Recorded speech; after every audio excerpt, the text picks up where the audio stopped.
안녕하세요. 산재박사TV의 조경준 노무사입니다. 산업재해보상보험법은 직업성 암 또한 일정한 요건을 갖춘다면 산재로 인정하고 있는데요. 오늘은 직업성 암 중 폐암에 대해서 한번 설명드려 보도록 하겠습니다. 앞 시간에도 설명드렸듯이 우리 산재법은 제37조에서 업무 수행 과정에서 물리적 인자, 화학물질, 분진, 병원체, 신체에 부담을 주는 업무 등 근로자의 건강에 장애를 일으킬 수 있는 요인을 취급하거나 그에 노출되어 발생한 질병을 산업재해로 인정하고 있습니다.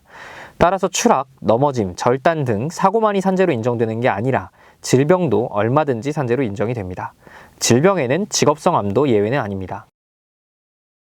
오늘은 앞서 말씀드렸듯 암 중 폐암의 산재 처리에 대해 설명드려 볼 겁니다. 2019년에 발표한 중앙암등록본부 자료에 따르면 2017년에 우리나라에서는 23만 2255건의 암이 새롭게 발생했는데 그중 폐암이 26,985건으로 전체 암 발병의 11.6%를 차지하며 3위를 기록했다고 합니다. 비중이 정말 큰 암이죠.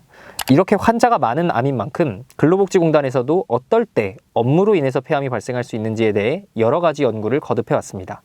그리고 지침을 마련해 일정 요건을 규정하게 되었습니다.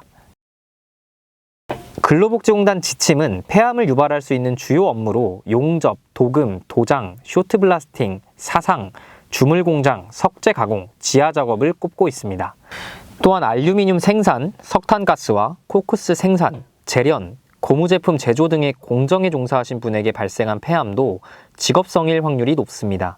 꼭 이런 공정이 아니더라도 철가루 등 금속가루, 페인트 등 도료, 디젤 차량의 매연, 성면, 검댕, 돌먼지 또는 결정형 유리규산 등에 많이 노출된 사람에게 발생한 폐암 역시 직업성으로 인정받아 산재보상을 받을 수 있는 가능성이 높습니다. 상기 업무, 공정에 장기간 종사하셨거나 해당 업종은 아니지만 유해물질에는 장기간 노출된 분에게 폐암이 발생하였다면 직업성 폐암이 아닌지 여부를 의심하고 주변의 전문가와 상담을 받아볼 필요가 있다는 것이죠. 퇴직한 지 오래되어서 진단받은 폐암도 산재 신청이 가능한지 여쭤보시는 분도 많이 계십니다. 그런데 이 폐암은 유해물질에 노출된다고 곧바로 발생하는 것이 아닙니다. 첫 노출부터 발병일까지 통상 10년 이상의 잠복기가 존재합니다. 따라서 퇴직한 지 오랜 시간이 되었더라도 얼마든지 직업성 폐암이 발생할 수 있기 때문에 이는 큰 상관이 없습니다. 폐암 발생의 주 원인이 흡연이기 때문에 비흡연자만 폐암 산재가 가능한 게 아닌지 묻는 분들도 굉장히 많습니다. 유해물질에 대한 충분한 노출만 확실하다면 흡연자라고 해도 산재 인정이 가능하니 걱정하지 않으셔도 좋을 것 같습니다. 이렇게 폐암 산재가 승인된다면 어떤 보상을 받을 수 있는지 설명드려 보겠습니다. 폐암의 보상은 크게 요양급여, 휴업급여, 장애급여로 구분해 볼 수 있습니다. 요양급여는 병원비 중 비급여 부분을 제외한 나머지 부분을 지급하는 보험급여입니다. 휴업급여는 이렇게 요양을 위해 취업하지 못한 기간에 대해 평균 임금의 70%를 지급합니다. 산재가 종결된 이후에는 장애급여를 청구하여 지급받을 수 있습니다. 이때 장애급여는 치유 이후 폐에 남은 후유장애를 등급으로 평가하여 평균 임금의 일정 분만큼 보상을 지급하는 보험급여입니다.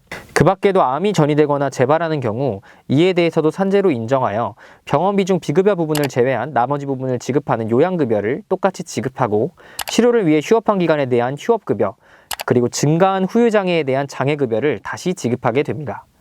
또 만약 암으로 인해서 사망하시는 경우 장례비를 지원하고 요건에 따라 유가족들에게 생전 재해자 소득의 52%부터 67%에 해당하는 금액을 유족연금으로 지급하거나 평균 임금의 1,301분을 유족보상 일시금으로 지급합니다.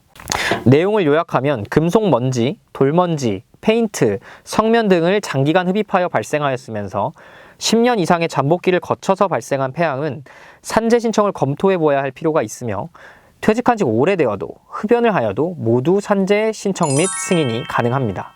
연구 결과에 따르면 폐암의 무려 10%가 직업적 원인에 의해 발생한다고 합니다.